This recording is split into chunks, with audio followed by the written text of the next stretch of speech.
Hey everyone, welcome to the Sackhoff Show. I am your host, Katee Sackhoff. Thank you so much for being here on this beautiful Tuesday. I am so happy that you are here.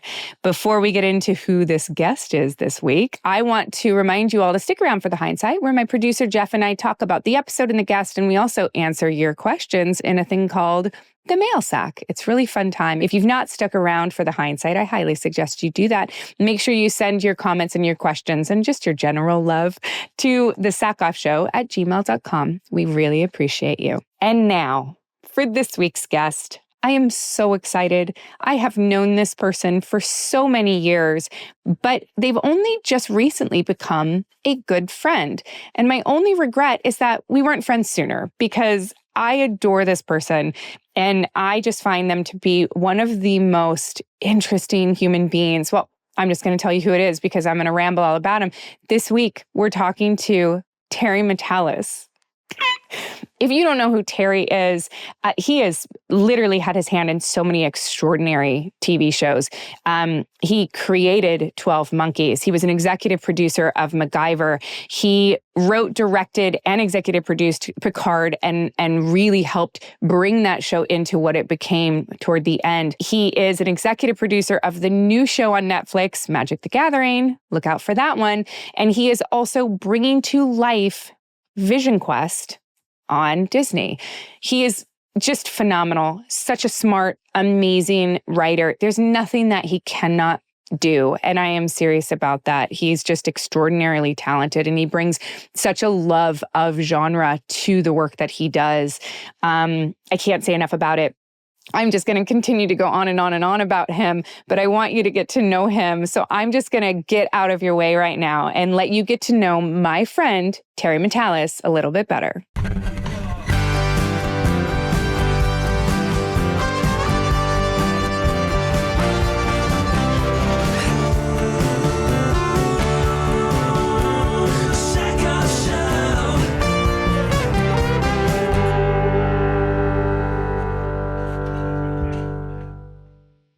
Thank you for doing this. I'm so excited to talk to you. Yeah, I thank you for having me.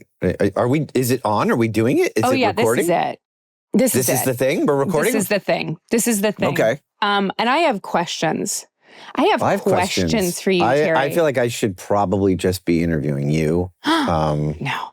So maybe we'll do a quick Starbucks set. I mean, okay, that's the one thing I got. I mean, how many people I know every time there's a new friend who's like, I'm with Katee Sackhoff. I'm like, ask her what she hears. Like, you're tired of hearing it, right?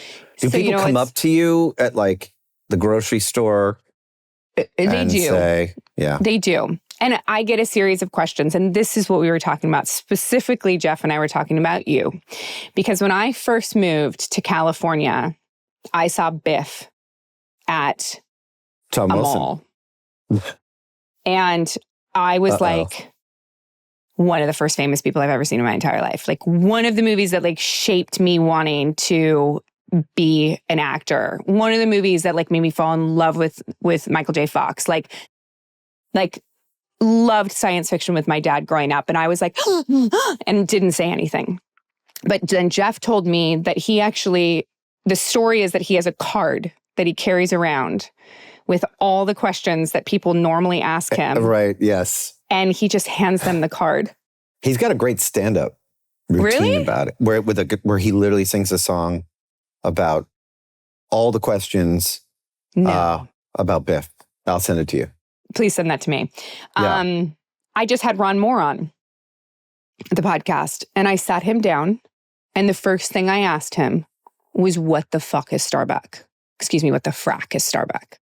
Oh, you mean at the end? When she blinks away. What is she? What was she? She died. She came back. She's not herself anymore. We covered all of this while we were filming, but like, you never told me what she was. I never asked because I thought, if they want me to know, they'll tell me. Right. Did he answer you? Did he give you the answer? He told me he doesn't know. He told me I feel like she's connected to what's going on with that Baltar and Six at the end, who are like angel-y kind of strange entities connected to whatever supernatural aspect. Got it. You know, I'm doing a rewatch right now with my kid. I know you are. And we didn't deserve that show. Like if if Battlestar came out right now with that's the other thing. All of you are amazing. That's so rare. But I'm sitting here watching, I'm like, and it's funny, this time through, I'm really appreciating Jamie Bamber in ways that I like. That the first time I was like, damn, that's a hard role. Yeah. And like, because of how long ago, like you were young when you started 21. that. Like, that is a very, very difficult role at 21. Like the 10 levels of trauma and things that are going on in everybody's face.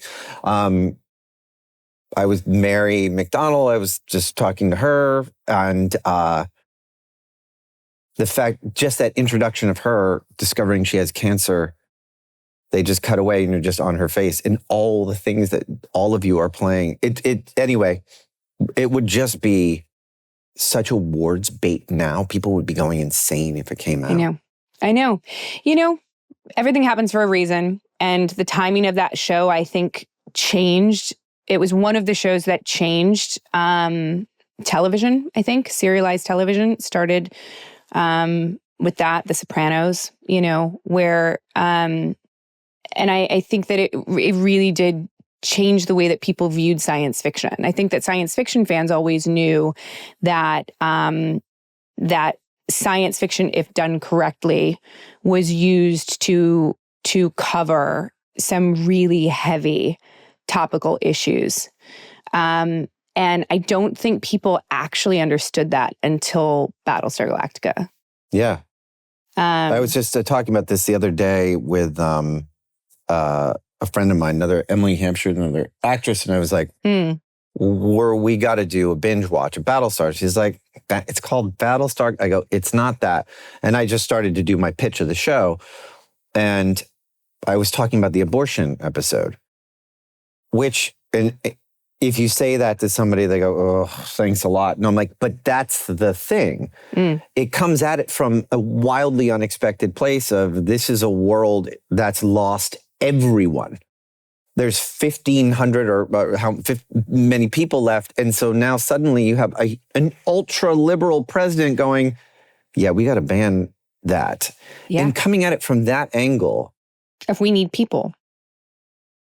But having all the same levels, it's so, and the many different, it's also, you know what, I'm just going to gush for just one more minute and then we're going to do that. So Scar, I was watching Scar. Yeah. And I was talking about it in my writer's room about how Starbuck has these two rivals, on one outside of the ship with Scar and then one inside, this internal and external, and then this whole thing with going on within herself. You have this complex character episode, which is fucking hard to do and do it well, up against the backdrop of an outstanding war. That's a war story, it's the Red Baron, it's the dogfighter, and that Cylon has something to lose now, which it's new for that thing. So it's fighting in a different way. It's so good. I would put that easily up as one of the best episodes of television of all time. Wow. Yeah. I have never watched the show. You've seen... Wait, what? So I talk about this all the time on the podcast because I think it surprises people. I have seen every episode, but I have seen them out of order and with no vis effects. And I watched them to understand where my character had been and where she was going. And I always, that was what I always went into every scene with. Where has she just been? Where has she been the entire time? And what does she want in the long game? And then what does she want in this scene? And then I always wanted to make sure I knew where she was emotionally. And then when she sort of came back, I wasn't meant to know where she was supposed to be emotionally. And so I stopped watching anything because I needed to play her untethered. So you've never seen the finished episode of Scar.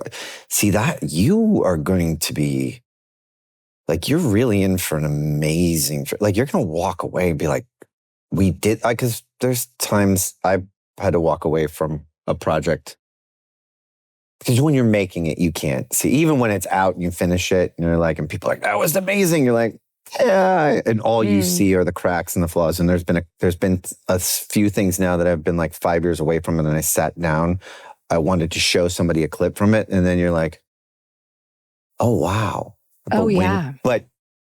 But this is Battlestar. Like you have the best version of this possible. Are you going to ever do it? You're going to do it? I am going to do it. My husband hasn't seen it either. Your husband hasn't seen Battlestar? Well, he's 10 years younger than me. So when we started filming, he was 11. Wow. Or 12. Wow. You know. Yeah. So when you put it in context like that, by the time he was, 15 or 16, the show was done. And he just never, he'd heard of it, but he just never got back around to it. You know what I mean? Right. So we're going to do it together, which I think will be really special and like really cool, but also super weird because like in my mind, it was so long ago. And I think it's been enough years from now that I can actually sit down and not see myself in her anymore. I think. Yeah. Probably. Yeah. I have a hard time watching myself. So. I think you're going to, it's so, you're removed from it enough in a way. Also, if you haven't seen the finish with score and effects and things, it's going to feel different than what you have in your head. And it's the best show of all time. So I don't know. You're going to be all right. Well, bringing it to you. Sure. If we have to.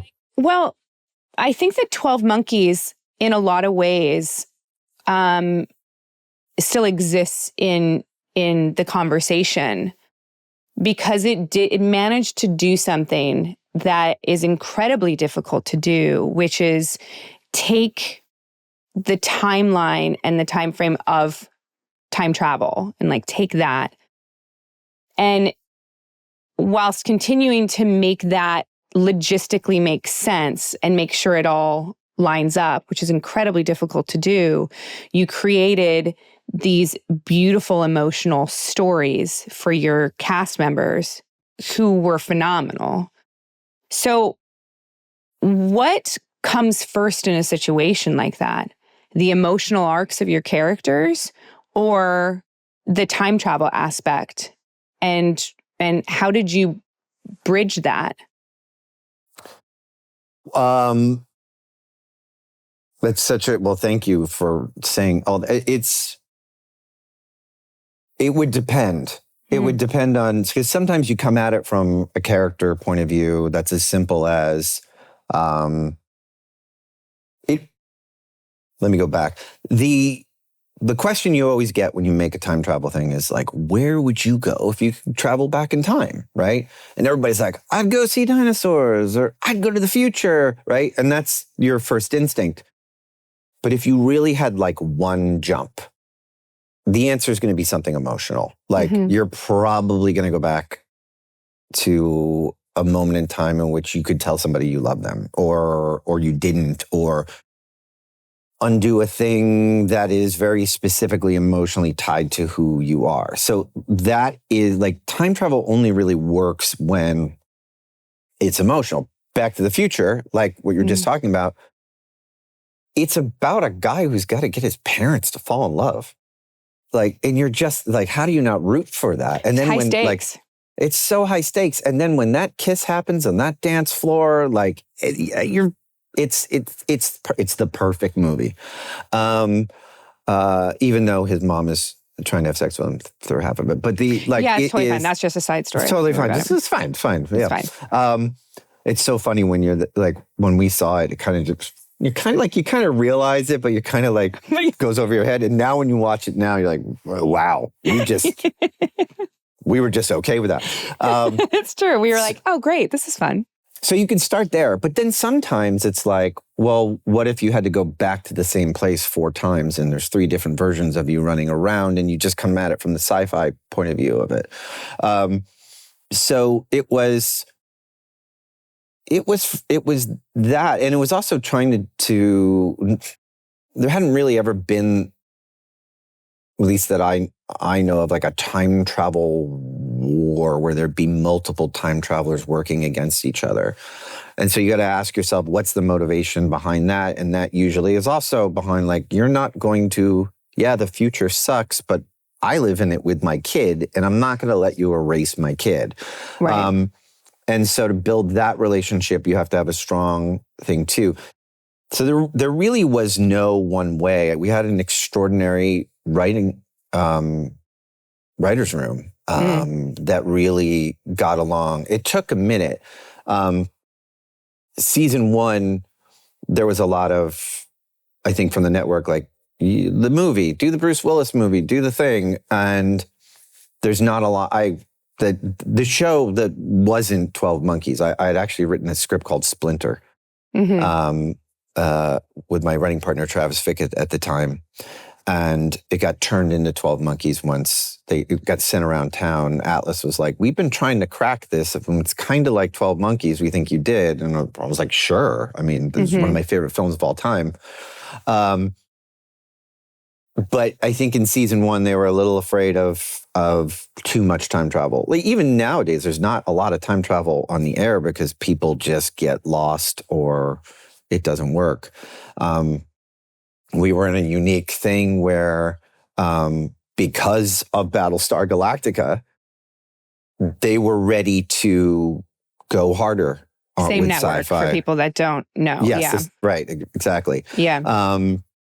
And I remember they had passed on it twice actually before they made it. Really? Yeah, and the third time I went in, I said I want to do for time travel what Battlestar did for the space opera kind of thing. And then I think it started to click for them. But yeah, it was there's an extraordinary show with the cast, and we all still talk every day. It's kind of amazing, like you all do.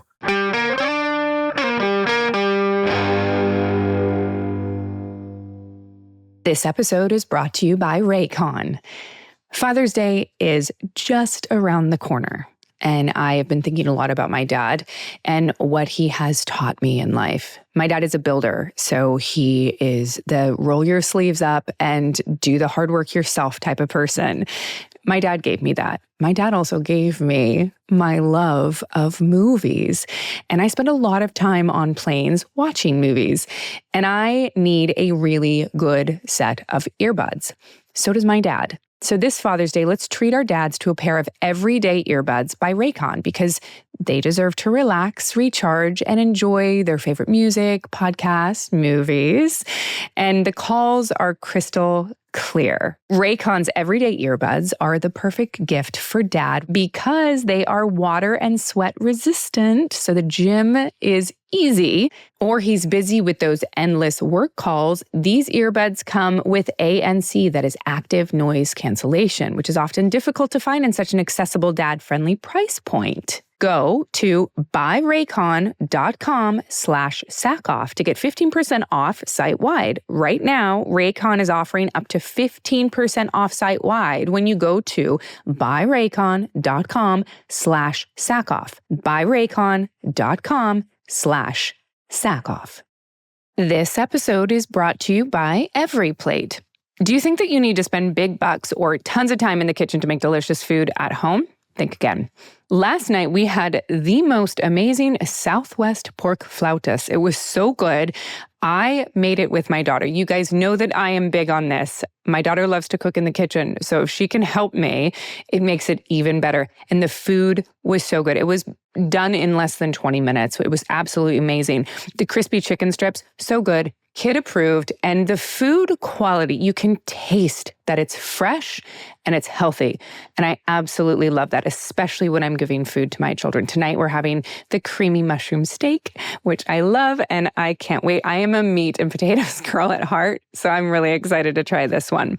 When you use Every Plate, you get restaurant-level deliciousness week after week with recipes like crispy buffalo ranch chicken or cheesy Mexican sweet corn hash. It's so good. What are you waiting for? Dig into these flavor-packed meals your household will love. New customers can enjoy this special offer of only $1.99 a meal. Go to everyplate.com/podcast and use code Katee199 to get started. Applied as discount on first box, limited time only.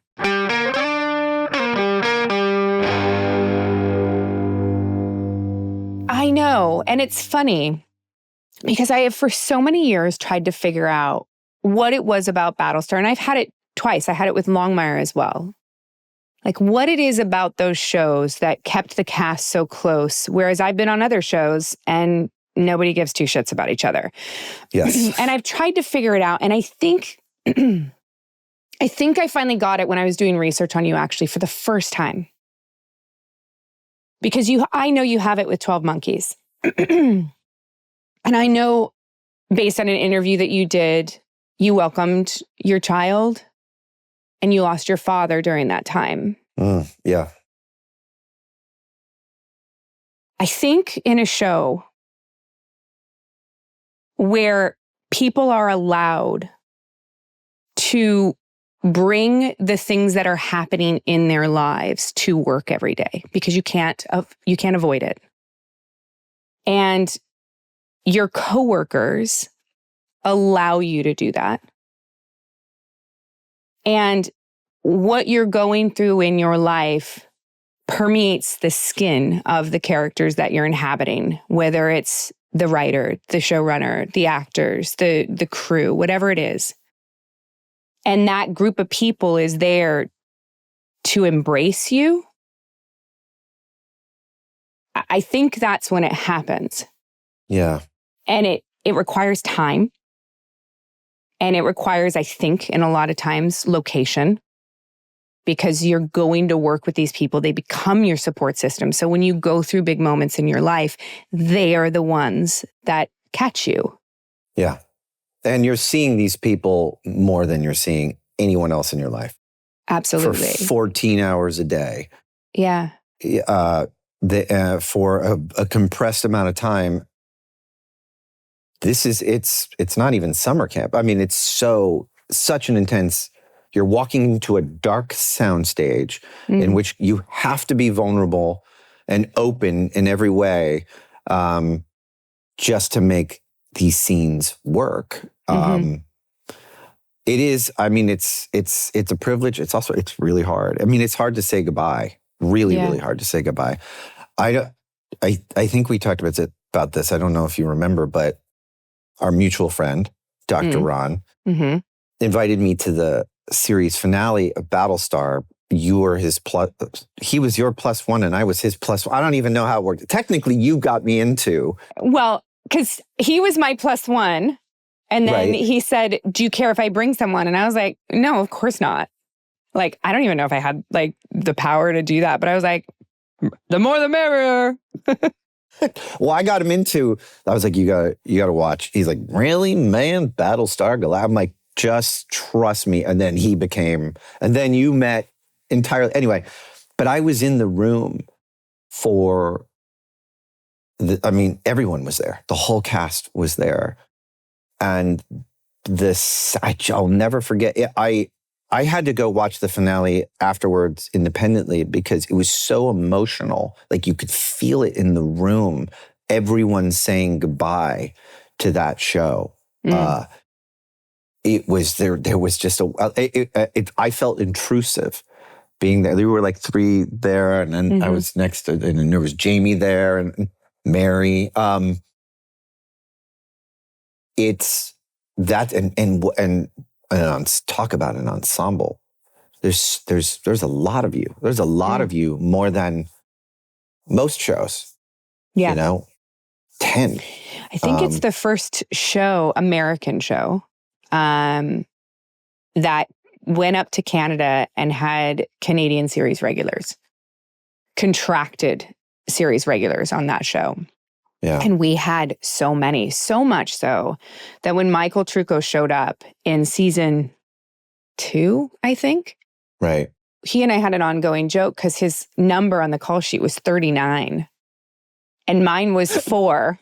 And so he had them change his number to 3.9 so he could be in front of me in the call That's sheet. hilarious. That is hilarious. 39. Yeah. And he was a regular. I don't even think anyone could afford to make that show now. No. Like just the budget on it and the sets and the dogfights. I'm like, how would you do it? And that cast, it's such lightning in a bottle to find that many perfectly cast good actors. The hard part about watching the show is because I'm trying to be a dad and I'm showing my 12-year-old kid who's just like, Scar, Vipers, Starbuck, right? And then I'll be like, right, yeah, it's his first dose of those. And he's like, but I'll pause and be like, no, see, I want you to watch this scene and watch what they're doing. And then he's learning it. But now I'll hit a pause now, and he's now 12. And you can see that here it comes, the eye roll. Like, here comes the lesson about like how hard it is to find this many great actors. Anyway, I'm sorry, what were you going to say? No, I was just going to talk more about casting. Like, we know just from watching it that a good cast can make or break a show. And you have worked with some huge ensembles, especially, with Picard, you're dealing with like legacy characters and then trying to bring in new characters that fit with those actors as well. Like, do you enjoy the casting process? Because I have talked to people, I believe in my interview with Ron Moore, he said he hates it and he's not good at it. Like, how do you feel about casting? How can he say he's not good at it when he has the greatest ensemble put together? I'll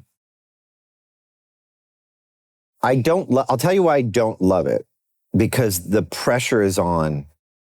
I love it because there's always somebody to report to. There's a studio that is ultimately like, we're going to decide to pay that money for somebody, or we decide if they're hot enough or whatever it is. I use people over and over again. One, because I know how to write. I love that, to write for specifically somebody that I know. That takes the casting pressure off, because I'm like, then that person will deliver. I never have to worry about it. Just cast that person. What is it about? Because you hire your friends, you hire people that you've worked for before. Is it purely that you know how to write for them and that you know they're going to deliver, or is it that you've been in this business long enough that you want to sort of control the environment that you're in as well a little bit? No, because I've cast people who throw grenades to the environment, but they're so good, you know what you're going to get, and it's worth it. It really is about. I think probably that's what Ron is saying, is like, I hate it because the pressure of once you choose that person that you don't know, you're unsure of, and then you get on stage, then they say action, or even just the rehearsal, you're like, that's not okay. All right, and then you know what that process is you have a few minutes before that's on film forever to fix that. It can. And the other aspect of it is, I think for a showrunner, before you've even rolled and you like cameras, you've lived with this character for 6-7 months and have been writing towards an idea in your head. And sometimes you just have to shift and it's even better. An actor and actress has a take on a thing and you're like, yes, that's amazing. But it can be traumatic right before, you know? Yeah, I'm sure. Speaking of like, you know, big properties and fans and cast and things, how did Vision come to you? Because I know that's where you are right now. And I don't know what you're talking about. You have no idea what you're talking about. What? Are you allowed to talk about it at all? Vision? Yes, I could admit that I am doing something like that. You can he shifts uncomfortably. So we can't talk about this because if we can't, we'll cut it out. We could talk a little bit about it, just a little bit. Just a tiny bit. Yes. Well, I'll vague my questions. I'll vague them. Vague them. I'll vague them out. Did you see a way through this story when it was presented to you? Or did you get to impart your own sort of ideas to it? Or was it pretty, this is what the story that we want to tell? Do you think you can do that? It's been pretty great. But there was, how do I say this? There was kind of a log line that was very specific and kind of like, it's this, this, and this. But there were 1,000 ways to do exactly that.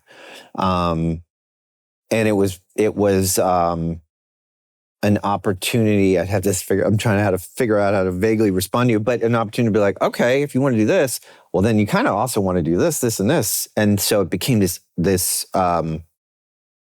very collaborative experience that's just been really wonderful. And it doesn't have to be with a studio, the biggest, most successful studio of all time. Mm-hmm. They could, it's been a really wonderful, creative experience. And I think we're making something really kind of special, I think.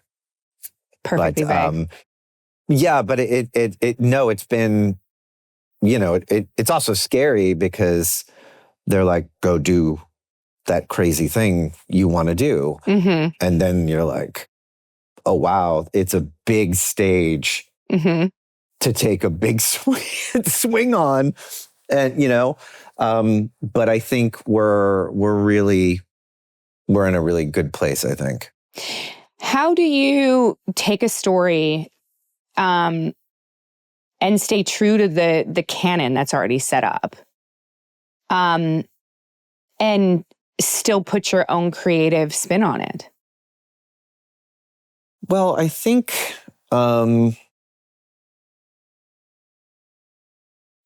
there's so many different, again, it's like there's so many different ways to tell a story that's within canon. I mean, there's also an opportunity to, I don't want to say break canon, but to elevate it or make it, or to maybe course correct or do, you know what I mean? A thing.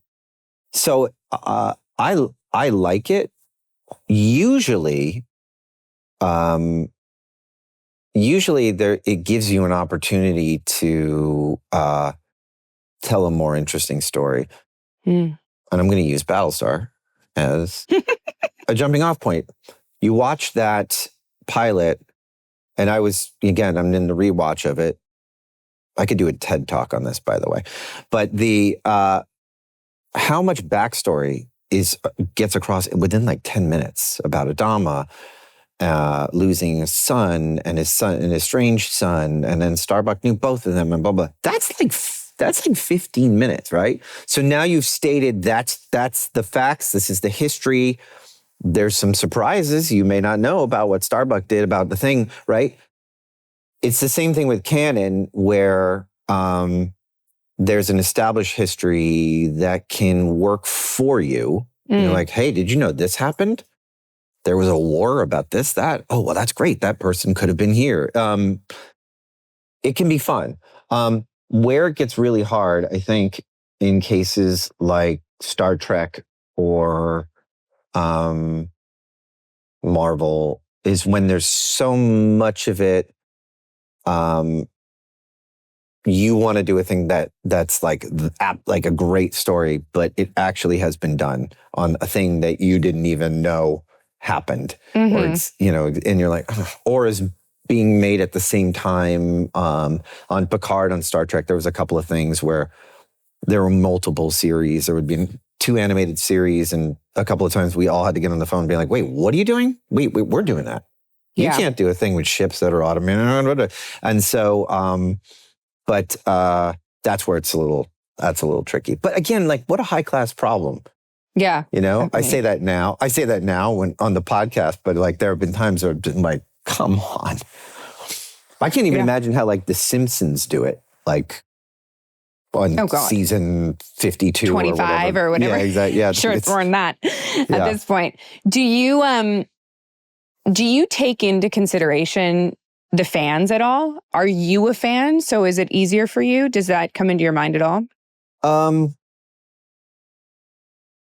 It does. I mean, there are certain, you have to avoid, like, it's not the right way to develop something that has legions of fans and be like, ignore them.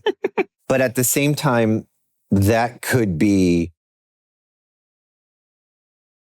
you can stop yourself from making a really great, interesting choice because of like fan expectation and whatnot. Because there are times, even as a fan of things, sometimes the fans don't know what's good for them. Like they think, wait, what are they doing to bring that character back? Nostalgia, blah, blah, blah. And then they see it and they're like, oh, that's a new way into an old idea. That's a thing.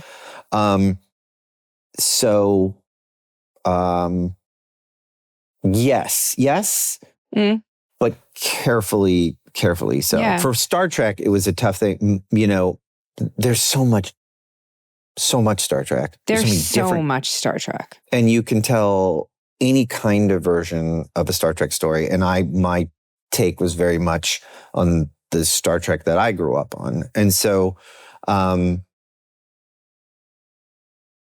we had a very short amount of time to develop Picard season 3, like no time at all. And you just pick a path and you just go and you can't look back. But I think the harder thing, which is something I'll never do again, was sort of the social media. It's a live now it's a live audience. Yeah. Like something is streaming, you can immediately go to social media and the first thing you'll find is every negative thing that someone has to say about it, because rarely do people say, yeah, it's good or it's pretty good. They want to go on to do the thing. I mean, there are plenty of that, but that can be psychologically damaging on. Did you go into the message boards on Picard? Because I know that you guys were actively involved in social media campaigns during 12 Monkeys, right? Yeah. That was sort of like that was a lovely experience because of the time travel and like people puzzle, like that was wonderful. Star Trek's it's a lot harder. There's just so many Star Trek fans with so many different kinds of tastes of Star Trek.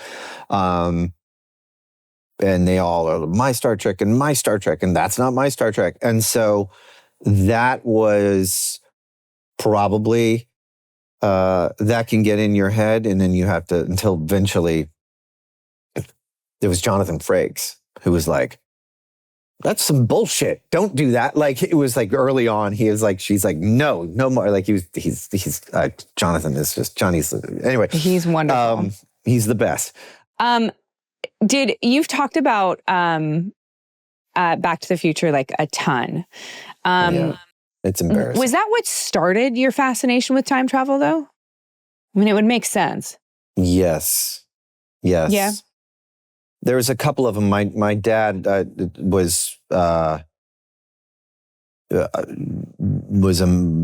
he had two big passions. One was sports and football and baseball. And I was like, I like it. Like, if the stakes are high, I'm into that. Or movies and television, which is a rare to have both of those. So I remember he's like, we're going to see a movie called Back to the Future. I'm like, Back to the Future? That title doesn't make sense. He's like, let's just trust me. But there was like Time After Time, was a movie about H.G. Wells coming to the future with Jack the Ripper, which is really, really cool. If you haven't seen it, it's a Nick Meyer movie. Final Countdown, which is this Martin Sheen, Kirk Douglas, about a modern day aircraft carrier that goes through this storm and ends up back in World War II. I was watching all that stuff really young. And I loved when something would change in the timeline, when they would always have, and I just get those little goosebumps. So it's definitely that for sure. What is it that you love so much about a vehicle for storytelling? Well, I love the puzzle. It's always usually a puzzle. How do you get back? Can you get back? What are you going to change? What should you change? What should you not? I think that's the sort of the nerd part of me. How does it work? How did it? It's a storm that takes a ship back, or you got to go 88 miles per hour, the flux capacitor. So it's the techno of it all too. But but again, it's about, it never works unless the character's amazing, and the villains too. Like, what does it do for the villains? I think it's your way into any story. For 12 Monkeys, we discovered it was your way into any kind of story that you wanted to tell. And a lot like Star Trek does or Battlestar does, science fiction can find a way to tell a version of, are we going to do a religious story this week? Are we going to be able to do, is it slightly political? Is it very political? Is it an adventure? Is it just is this one a Western? Without it, and that was a thrill. You got to work with Christopher Lloyd. Was that like a huge, like, check mark for you? Yeah, well, it happened. We cast him. I was about to direct the season opener of season 3 of 12 Monkeys, and it was the first thing I've ever directed. So I was super nervous. Really? And my dad was sick, and I was like, Dad, don't do anything, because I cast Doc. And he's like, and I played him the voicemail of Christopher Lloyd. I think I still have it somewhere. It's like, Terry, it's Christopher. I'm very excited to do it. And my dad was thrilled. And then 2 days later, he passed. So he didn't get to see it. But Christopher, I'll tell you about the first day he came. I met him. He came to wardrobe. He read the script and he was so excited and just full of life for it. And he's like, and he was playing a villain who was the father of Tom Noonan, who was a villain in the future, is a whole thing. And he says, I want to be really weird. I'm going to be doing really bad Christopher Lloyd for the rest of the podcast. I had a really bad Christopher Lloyd too. So and he goes, I want to shave my eyebrows. I think it would look really strange. And so it was one of those things where I was like, do I want to do that to this character? Like, the showrunner part of me is like, is that right? And then I thought, who am I to tell an icon of film and television, Christopher Lloyd, if that man wants to shave his eyebrows for your show, for your character? God bless. Let him shave. Here's your bic, sir. And I was like, yeah, go ahead. And he did it. He showed up and he did it, and it was weird. And then his character came back 6 months later, in his eyebrows, he goes, I don't think I'm going to shave my eyebrows for this one. I'm like, that's okay too. That's all right. Oh my God. It was great. It's one of those things, and one of the amazing things, and I'm doing it with it right now with Paul Bettany, is you get to work with people you just admire, and sometimes your whole life you can work with a childhood hero, for better or for worse. Sometimes you're working with a childhood hero, and what an amazing thing that is. And when they start to become people in your life, like Christopher was there for like a month, and so you're puttering down to the hotel and getting a coffee, and you're like, oh, hey, how's it going? And I had too many last. Yeah, I had too many last. And you're just like, it's normal. But if you could go back to when you were 11 and tell yourself that's a thing. Oh, I know. Yeah.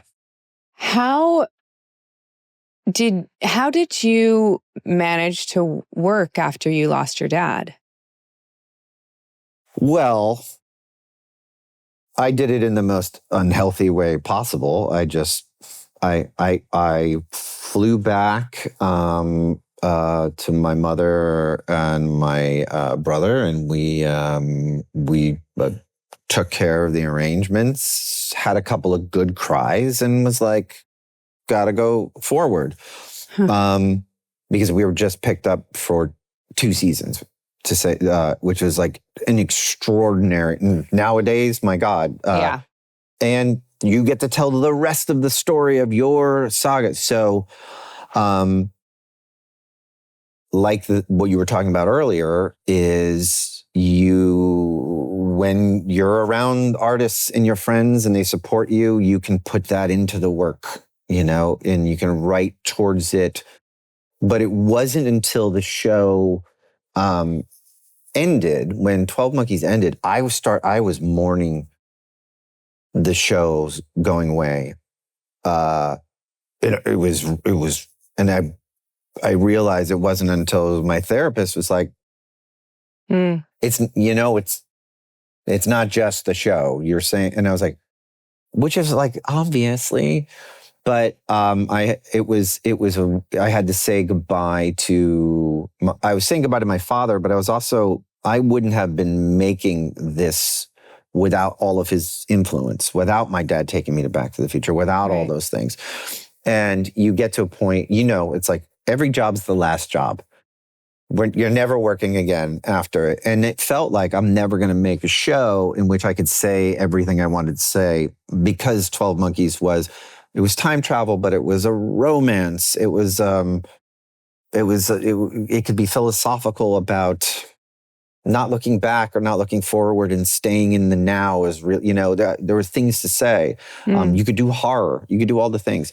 I didn't think I'd get another bite at that apple. And so I was mourning it all at once. So I buried it, and then it came out hard, right?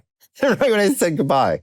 How did you, not to go backwards, how did you get involved in Picard and that massive of responsibility sort of like thrown in your lap? Because arguably, the first season people really panned the first season of that show. And I think that it lost a lot of audience the first season because I think that because of the legacy characters and the love that everybody had for TNG, how did it end up with you? And are you happy with how it ended? I'm very happy with how it ended. I'm very happy with the response. The response has been amazing. I have my current job because of I couldn't be more appreciative of having that opportunity. After 12 Monkeys, there was a lot of, what do you want to do now? And I knew they were making new Star Trek shows, and I went and I met over at Alex Kurtzman's company who controls the franchise. And they said, we're thinking about making a Picard. And I was like, please. And they're like, well, we're down the road on it. And I was talking about a couple other things with them. And then I just needed a job. And so I did a season of MacGyver for CBS, which was really fun to do a network show that's a procedural and it's just a different kind of muscle to do, and then they called me back and they said the showrunner of season 1, Michael Chabon, was going to work on one of his books was going to be turned into a series, Cavalier and Clay, and was like, that's his famous baby. And so Akiva Goldsman, who was running, is like, hey, so we're probably going to get 2 more bites at this. He's like, you and I will run season 2, and then season 3 will be yours.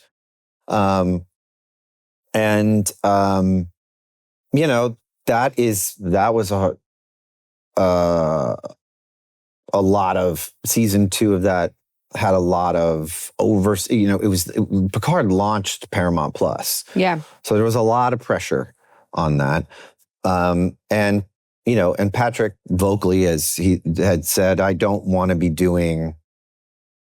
sitting in a captain's chair and in a Starfleet uniform and doing the thing I want to do, something very, very different, more personal story.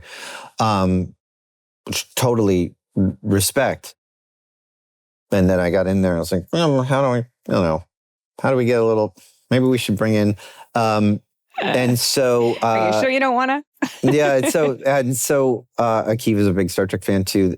And then season 2 was done during COVID and there was a lot of changes and turmoil and into some of the development of that with changeover in the studio, the network and whatnot.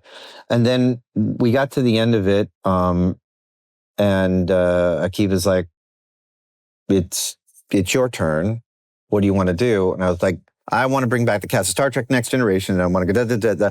And they said, look, if you can convince Patrick, then we'll consider this.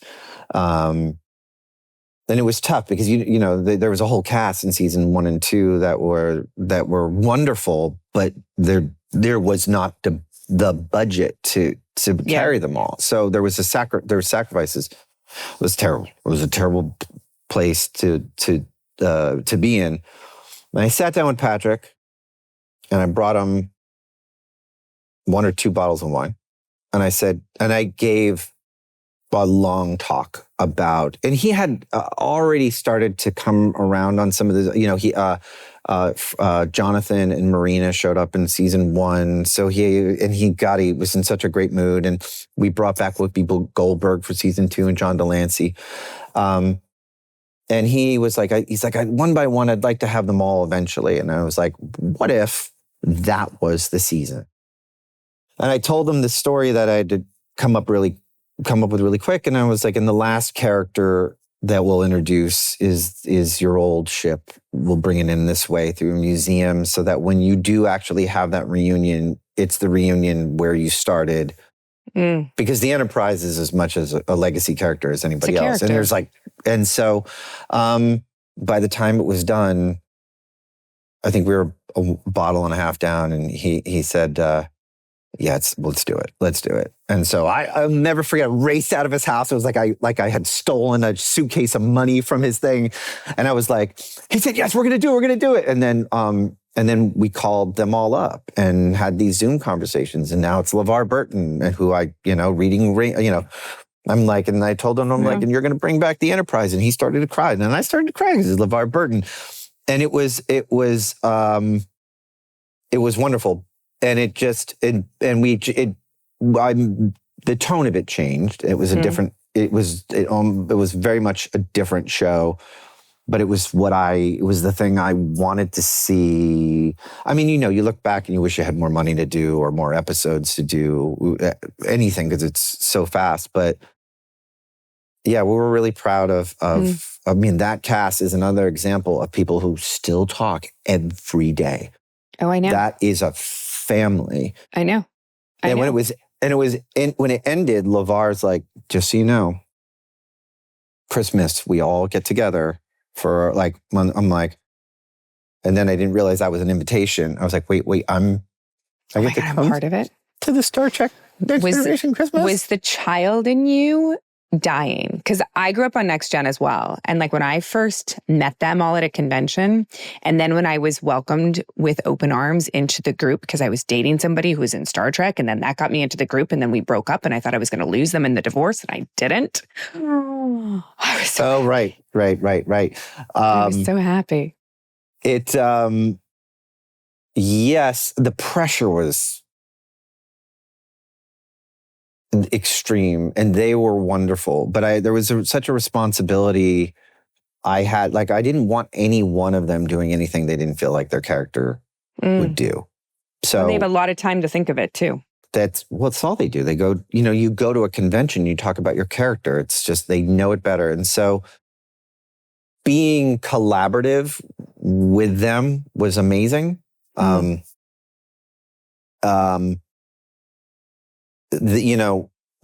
directed the episode in which they were reunited on the Enterprise, and people were like, the crew was crying, and they came on the bridge and crying. I did not cry. I was like, I had 2 days to shoot 2 episodes worth of stuff. So it was, You're just terrified. I got to make it good, because if I screw up this moment, I've ruined it for legions of fans, including myself. Decades and decades. Decades of the making. And like, this is the last time possibly that we'll ever see these characters. And so that was tremendously difficult. It was 18-hour days. I was like eating dinner at midnight and putting on weight, and by the time it was over, like I had to promise myself I would never go that hard again, because it was something I loved again. And it also stems from, I watched that with my father. He was a Star Trek fan. My whole family, actually, my mother and brother, that was the thing. It had to be good. So yeah, the pressure was there. The amazing part of it came after I was part of the family and didn't know that. And that's really wonderful. Even now, I'll still get texts from the thing, and it's that's cool. I want to jump back to Vision. The character's been through a lot, and this is sort of his journey into sort of self-discovery, I guess. Yeah. I don't know. Is it? I don't know. Maybe it is. But the show's directly connected to WandaVision and Agatha. Is that timeline something that you had to take into consideration during your show? And are we going to see any people pop up? From what? Are we going to see any people pop up? Are we going to see any other actors from? Are we going to see any from other shows? From other things? Are they going to come to this? You can't tell me. Could you imagine if you told me Disney would kill me and then they would kill you? They would. Yes, I mean, the timeline is definitely navigated. I'm sure I'm not saying anything that the world hasn't figured out. But at the end of WandaVision, the original Vision was rebuilt and weaponized, and then had a moment of discovery and acceptance of who he was, kind of, and then flew off. That's like white Vision, right? White, Isn't yes. he like white or something? Which is not a great. We don't. Yeah, they call him that. White Vision's not a thing, really. You want to say this environmental, but it's but it's who it is, and it is following that character and that character's journey. If you decide that you can't say any of this shit, you just tell us and we'll just cut it out. I know. The fans will be terribly disappointed, but I tell you whatever. what, I'll check with Mark. I'll get you I promise I'll get you an exclusive thing. I don't need an exclusive. It's fine. I'm just excited. Well, because I don't know. I'm just excited. Like, I've been in this business long enough to work with a lot of assholes. And I've also worked with a lot of really good people. And I love when I see people that I know are like good people getting awesome opportunities, because it just makes me feel like everything is right in the world. And so I just am excited to see what you're going to do with it, because it's because you deserve it, but also,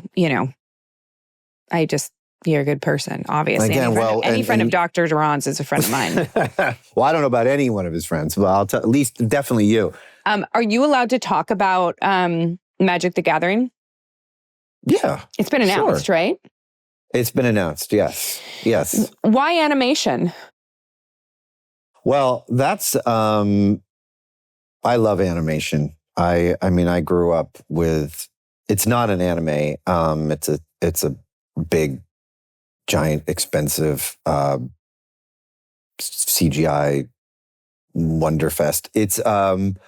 But I grew up. I love animation, and specifically when Magic: The Gathering, which has all these different worlds and planes of existence to travel, you kind of need animation to do it because it's prohibitively expensive to do it in a television series unless someone's committed hundreds of millions of dollars to it.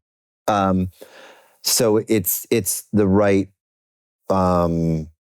It's definitely, I think, the right way to bring it to television. I think at least to start, because it's a tough one to crack. Well, but how did you crack it? Because like we've talked about this in the sense that I had no idea what Magic: The Gathering was. I only knew what it was because of all the dice at conventions and like, you know, Cards. I've been in that world. Cards. They're cards, but aren't they dice too? Or is it Dungeons and Dragons? There are dice. Dungeons and Dragons is mostly the die. Yeah. Yes. Yeah. But the cards are the ones, the decks, and they're laying it out on the mats and fighting each other and fighting each other. I'm figuring this out. How did you decide the point of view of the story? Well, that was the when they first called me, I was like, I'm not sure. I had the last time I had played Magic, I had a bunch of friends who were really, really into it. And I was like, I would say it's like 1999. Oh gosh. And it's actually a very complex game of strategy with endless possibilities in which you could do the thing. And it's one of those things that if you're going to do it, you have to your brain has to almost be addicted to it and understand the strategy, and then you start to want more decks and things like that. So it's for smart people. There are legions of fans even in Los Angeles that play it, but they are really smart people who are into the game. And there's an infinite amount of decks and an infinite amount of characters and mythology and whatnot. I went away and consumed far too much of it. At one point, I was like, I don't know. You could start here. You could start here. And then there was one specific character, an image. There's a character named Chandra who is a pyromancer. Whose backstory I started to kind of fall in love with. Let's just pick one point of view, and then expand and bring in one by one all these other characters. But because there's so many different kinds, and how do you tell a story that is going to talking about fans, like fully immerse the fans into the worlds they want to be in and see the things that make them feel seen and what they love about it, but also how to get people like, hey, Mom, let me show you this story that that was the tough one. And then it started to just really fall into place. And it's also, Hasbro is involved as well. It's not just Netflix. It's been wonderful, and Hasbro's been wonderful. And then Wizards of the Coast, which also has Dungeons and Dragons, are protective of an IP. And so I'm like, I need all of you to like what we're doing. But join hands and say, this is the story we're telling, because sometimes you can see an IP and you're like, oh, you could tell this got noted to death and they didn't want to do this and they wanted to do this. This has been an incredible experience where everybody has been on the same page and collaborative in a really wonderful way. And it can so easily not be with that much. What's your involvement moving forward with it? Because my dog just pooped in here. That's good. Just Yeah. decided. Yeah, well, it's snowy. He doesn't want to go outside. And I'm glad he went in to let me know where he did it. I think it's because your dog, I think he knew I was on. And if there's one guest that deserved it. Great. Yeah. I'm going to handle that later. Do you want to go handle it now? No, it's fine. It's not going to get worse. What? Please let that be the short clip that you show as the preview. It's not going to get worse. My dog just pooped in here. That's the one I want. What is your involvement with the day-to-day on Magic the Gathering? Because you're obviously super busy in London. But they announced it. I've been working on it for a long time. What are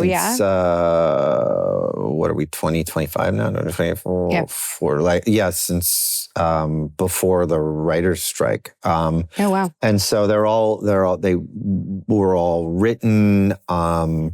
And now it's that one. I mean, animation just takes so long to do. So now we're just starting to really cast and hear it and do animatics. But I mean, it takes a bit. Yeah. So it's at a time when it's like character designs and things that can come through on email, and it's just been it's a nice little surprise when I get to do it again. You're like, oh my God, look at this! It's that thing we wrote a year and a half ago, and it's done. So it's quite wonderful. But I'm still very much involved. The other thing that's great about animation is you can record it and they do an animatic and you can watch it and go, that scene sucks. I got to rewrite that scene entirely.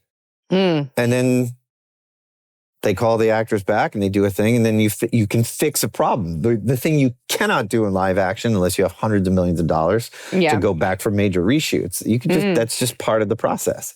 So that's a delight. I'm going to end on a question. I have a box of questions that I'm not smart enough as an interviewer to ever have come up with. And they start with like light blue is like super easy. And dark blue is really hard, but I feel like you can handle dark blue. So I'm just going dark blue. I'm going dark blue. They're harmless. They're harmless. They're super, super harmless. But it's a rando. Okay. It's a rando. And okay, I've got two. Who made this box of questions? I don't know. I got it on Amazon. Oh, you got it on Yeah. Oh, this is interesting. What relationship has had the most impact on you? Ooh. Oh my God, what relationship has had the most? Well, I mean, I think we talked about it's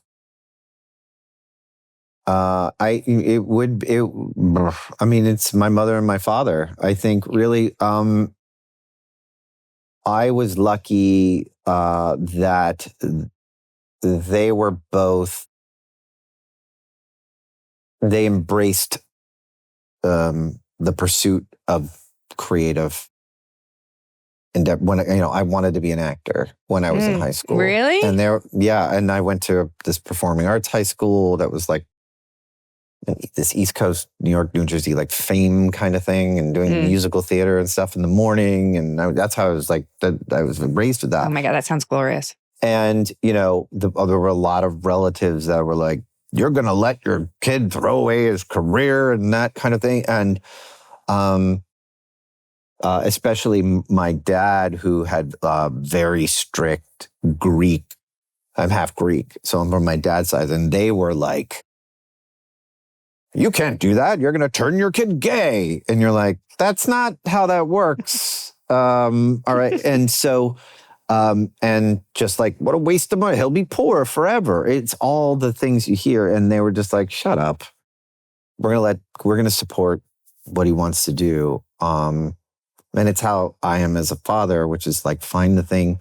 My dad always said,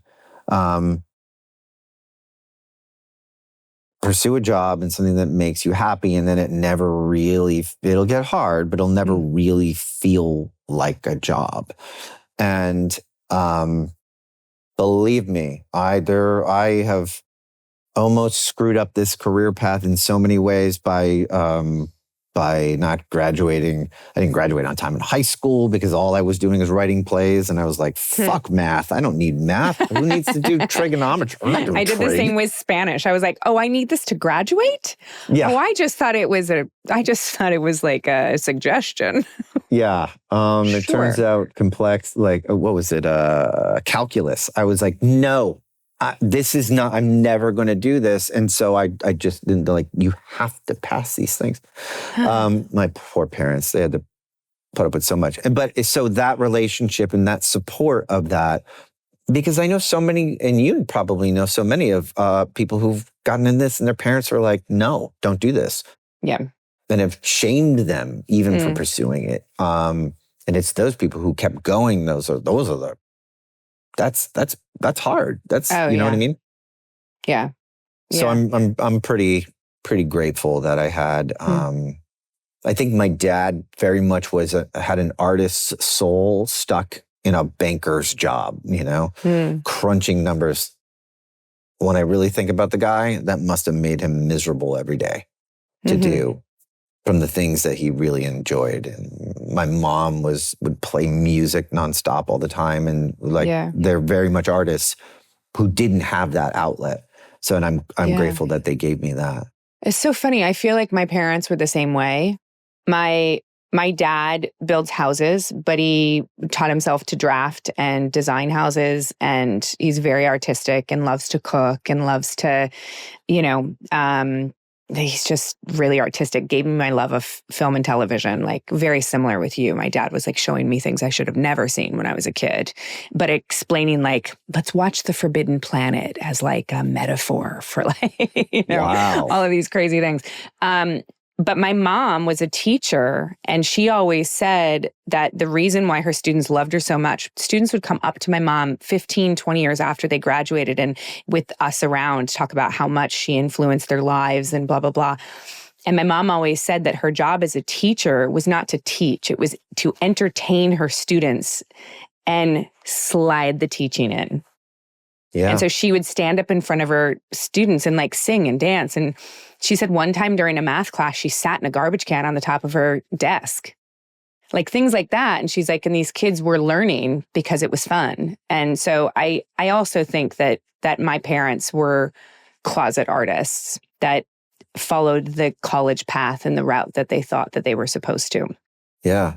Mm-hmm. Yeah. Those were the best teachers. Those were the ones you remembered. The ones like I would check out if they were boring and they'd be like, but you like history. I'm like, but I hate that teacher. So yeah, D-. Yeah. Yeah. Well, aww. I mean, I guess we were lucky. Yeah, we were lucky. I'm raising my daughter to be a dentist. So. Right. People have teeth. Wise, people are always going to have teeth. It's very wise. It is a recession-proof industry. Although she's running around talking about how Ghostbusters is one of her favorite movies. She runs around. She pretends she's got a photon pack. She proton pack. Excuse me. I was talking about photons with her earlier. I get it. But she also pretends like her little brother Slimer. So it's really funny. That's amazing. We have fun over here. Well, you're raising them right. That's what you're doing. Well, we'll see. This has been really wwonderful. Thank you for taking the time. This took a lot longer than I thought. I love every minute of it, and honestly, I think you're the coolest. And like, I hope that we get to do stuff in the real cinema world very soon. All right, I'm gonna let you go back to your day because I know it's like 7 p.m. there now. I'm gonna clean up some shit. I've got the 2 dogs that are literally shitting on me. I got a little kid that is diarrhea all the time. I don't even know because all he'll eat is fruit, and a daughter who is learning how to wipe her butt, which is really fun. I know you've been there. So yeah. Well, great. You're wearing it well. You would never be able to tell any of that's happening. Well, good thing that the screen isn't scratch and sniff. So. God. Because it's right there, Terry. It's right there. I'm going to let you, yeah. Okay, go ahead. Go handle it. All right. You're amazing. Thank you so much. This is so cool. Oh, of course. I love it.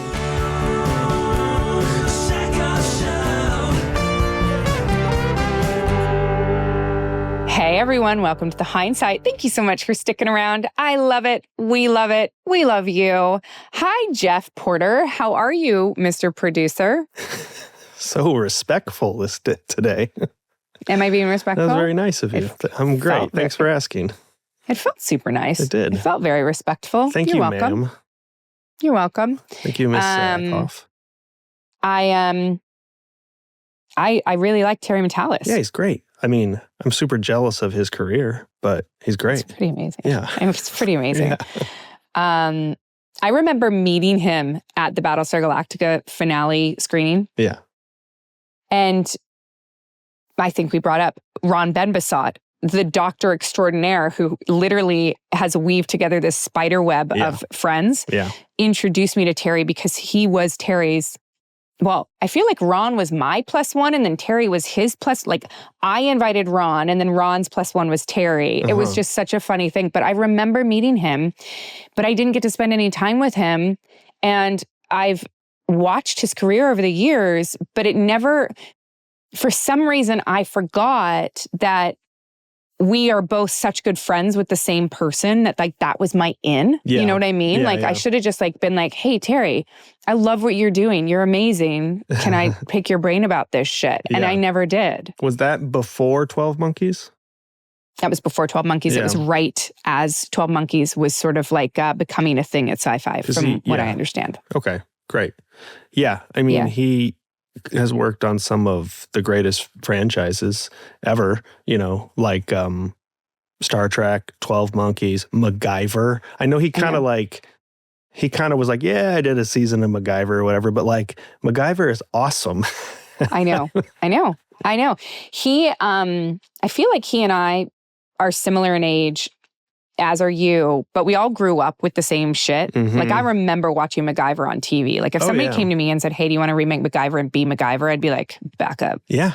You know what I mean? Yeah. I mean, why not? It's awesome. He would be a great MacGyver, by the way. I would love to see that. Thank you. Thanks. I kind of feel like that I would too. I would love to see that. I think it'd be fun. He's so smart. Mm-hmm. And I really do mean it when I say that he brings such a like respectful understanding of every project that he's in. Yeah. I mean, I love if I can jump to what I really want to talk about, and that's Picard.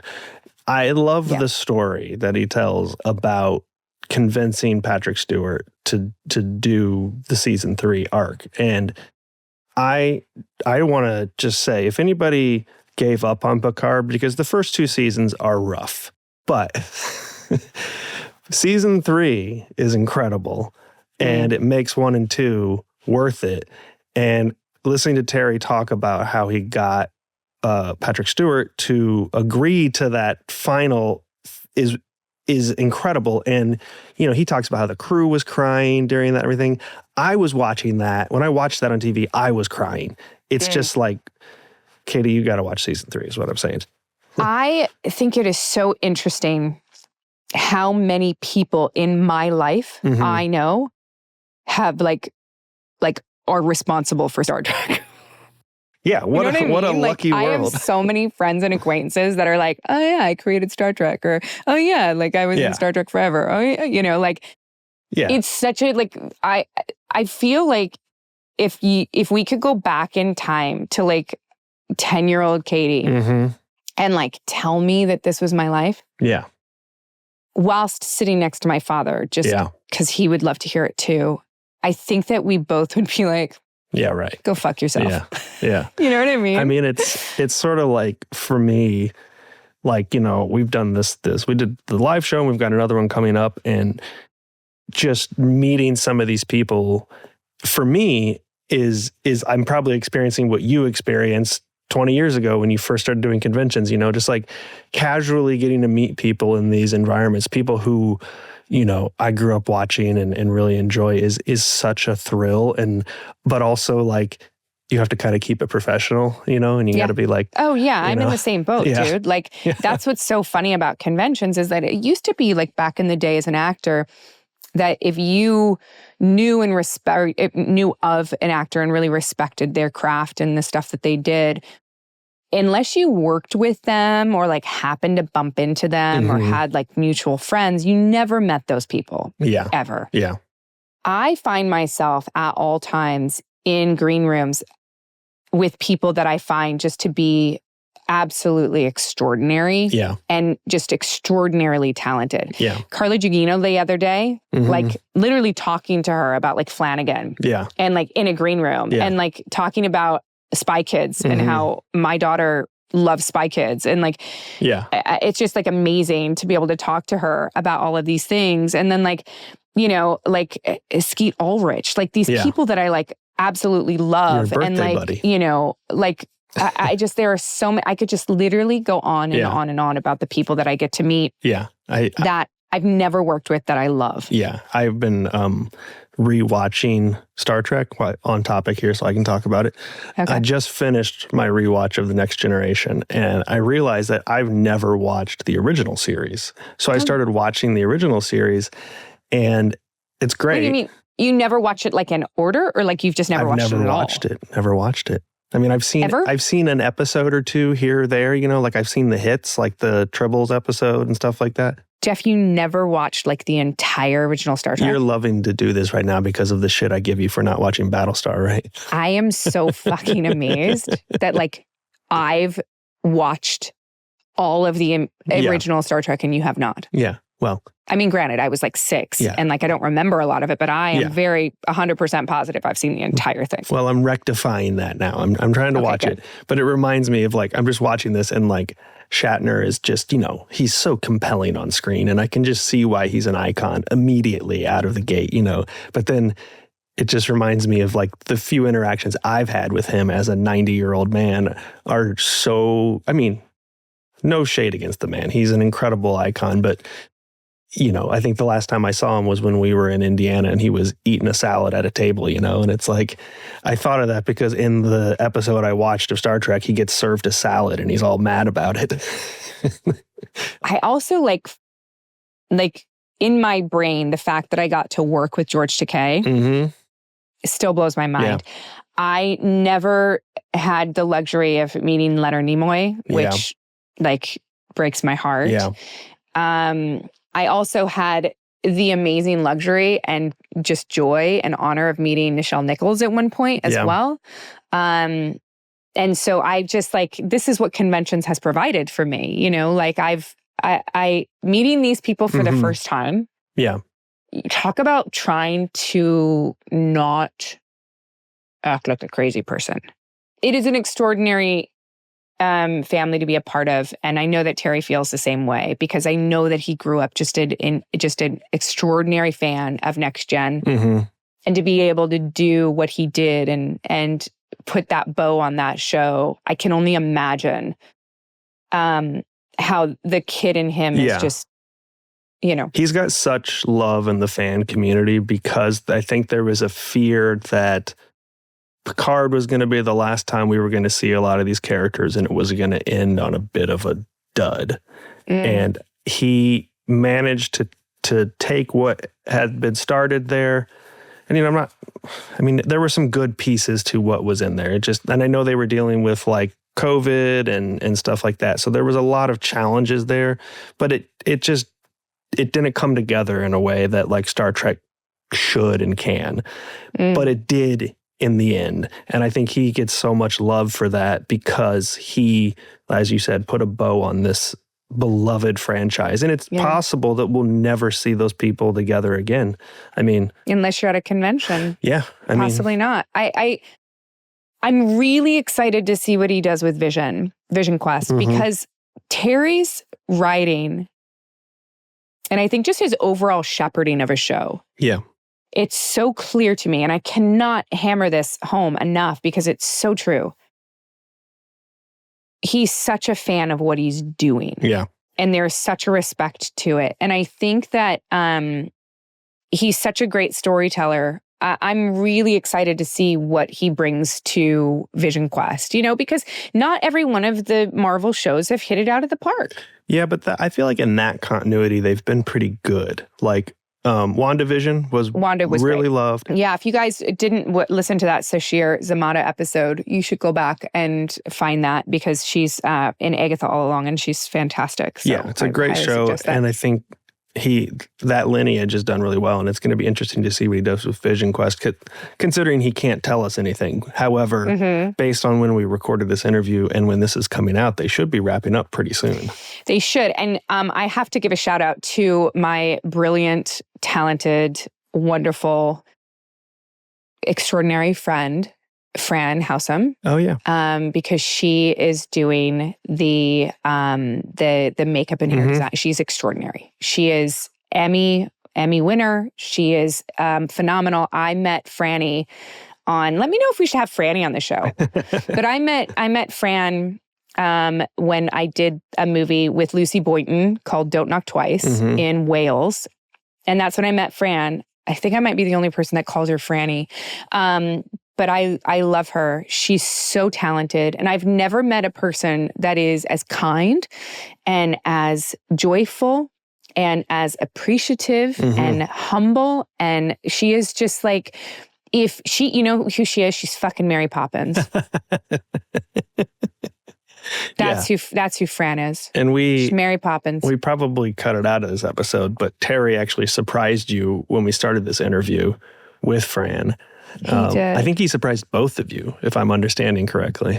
No, she knew. Did she? She knew. Oh. And it makes me cry because I haven't seen Fran for so long. Yeah. And this industry is so crazy because it throws together people who you would never have met. Yeah. And then it rips you away from them just as quickly. And you form these intense bonds with people because you work together every single day for, 16, 17 hours for a month away from home. And you just become such close friends. And I've only seen her like twice since. And you didn't see her when you were shooting Mandalorian and oh my goodness, I tried to be funny and I just messed it up. You didn't see her. And I find it hysterical. Hysterical. I haven't seen her for a long time. Although I am going over to a convention in London this November. And I'm excited to see Fran. So hopefully that works out. A couple of things I wanted to touch on that we talked about in this episode. You mentioned that I mentioned to you the Tom Wilson Biff from Back to the Future card.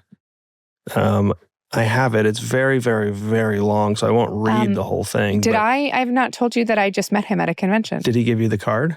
He gave me the card. Did he? He did. Do you have it? Or maybe he might have shown me a picture of it. I don't remember if I feel like he gave me or did he show me the music? I met him. Yeah. And I told him all about it because I'd seen the song. And he thought it was hysterical that I also said the same thing, that I wish I could have one. But I listened to the song because I thought it was hysterical. And he is a lovely man. Yeah, I've heard. Oh, just lovely. Just nothing like his character, right? No, he's big. Like he's a tall man. He's tall and like he looks like he could have been like an ex-football player. Like he's a big unit. Yeah. And just incredibly kind. I couldn't. He was so thoughtful. Yeah. And to talk about like meeting him and Henry Winkler and oh my God, and Ron Howard, like all at the same fucking convention. Well, did I hear you correctly in this that you said you have a Christopher Lloyd story? Because Terry, I worked with Chris Lloyd. Yeah. Did you work with him on Mandalorian? I did. Yeah. I did. Yeah. You talk about somebody who's done the trifecta. He's in Star Trek, He's in one of the movies. He plays a Klingon, I believe. Christopher Lloyd is, I have a photo. I wonder if Disney would kill me. I have some pretty awesome photos from that episode. I've got photos with Jack Black and Lizzo. Yeah. And with Chris Lloyd. And that was a fun episode. Oh, that was fun. And just to work with, to have photos with them all. Like, oh my Lord. Yeah. Great. Fantastic. Are we ready to get in the mail sack? Let's do it. Mail sack. We're going to the mail sack. Mail sack. Why are we calling it mail sack? Remember to send your comments and your questions to the sackhoffshow@gmail.com. This is an email from Adolfo, and he wrote just a beautiful email as well. Adolfo, thank you so much. But I want to get to his question, and it says, my question is, can you recommend a show or movie or live action series with the same kind of soul that Battlestar Galactica had? Something like a science fiction show where the actors had the freedom to add their own souls to the characters to make them feel just as real as you guys did on BSG. Thank you so much for everything and your time, and God bless you and your family. Thank you, Adolfo. Gosh, Jeph. I was going to say Succession. That's a dark soul is what that one is. It is. Can you think of any? Well, I mean, the obvious one, if it's right on the nose, but Star Trek. I mean, any of the Star Trek series, really, any of them. I mean, I assume if you're a Battlestar fan, you probably have already dipped your toe in Star Trek, but maybe not, Can you think of any? I mean, I do see what he's talking about, though, like the ad-libbing of Battlestar, the way we were encouraged to collaborate, that sort of thing. Yeah. I don't know if anyone's talked about that yet on Star Trek, if that was the sort of... No. I don't know if that was the tone on that. So I don't know if that existed there. You know what show comes to mind? And I'm not like a huge fan of the show, but we actually produced a podcast about it. I think I've talked about it on the show before, but NCIS. It's not everybody's favorite show, but it is a good like procedural military based. And I know for a fact that they allowed a lot of like ad-libbing and, all that kind of stuff. And it's got that kind of like family aspect of it with the characters, especially when you go back to like the early seasons. I loved Stargate. Stargate was great. Movies wise, like, oh gosh, I don't know about movies. I think that not to toot my own horn, but I think you would like Longmire. Yeah, Longmire has that same vibe. I think you'd like Longmire, especially the final 3 seasons once we left A&E and went to Netflix. Yeah. Those are some beautiful seasons. Yeah. I think, you know what show is really good? Saving Grace with Holly Hunter. I never watched that one. Great fucking show. She's so talented. Yeah.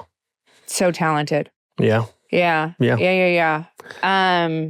Starship Troopers. You ever see that movie? I did. It's more of a satire comedy, but it does have that kind of ensemble thing because you follow that group of people from like military school all the way through.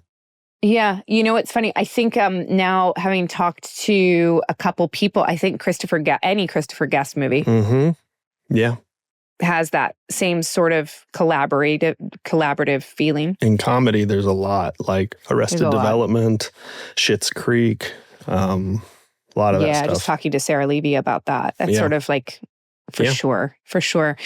Lots of good ones. What's the next question? Paul, hey, Katee, I was watching the Hindsight and a lot of what you said made me think, I wonder if deja vu is us being triggered by something that links to the stronger memory from our very young selves that our older brain is unable to access, leaving us with a feeling of memory that we can't really understand or explain. Interesting thought, Paul. I just came up with that concept while you and Jeph were revisiting the subject. I like that idea too. I don't disagree with Paul that could be it. I still sort of feel like it's just the universe saying like, this is where you're supposed to be. Deja vu? You think that's what deja vu is? I do. I feel like deja vu is a dream that you've had about your life that actually comes to fruition. I don't know, and I could look this up probably, but I don't know if we have any like real scientific idea what deja vu is. Yeah. But I'd be interested to know. I mean, in my idea of it is it's just something to do with our brain misfiring, like something with the connection in your brain that makes something feel familiar is firing. And then everything starts to feel familiar to you in some capacity. I don't know. Clearly I don't know what I'm talking about, but I wonder if they've actually studied deja vu. I'm sure they have. And I wonder if they've lost their funding. It's one of those areas that is like, it's like 1, why? 2, I know. can you really know? It's like, have you ever heard of a haptic shock? So No. do you ever have that A thing? half dick shock? Yeah, you've heard of that. No. No, haptic. Haptic, no. It's the, you ever had that thing when you're like about to fall asleep and you're laying in bed and all of a sudden you kind of go, Oh, you know, yeah. that's a haptic shock.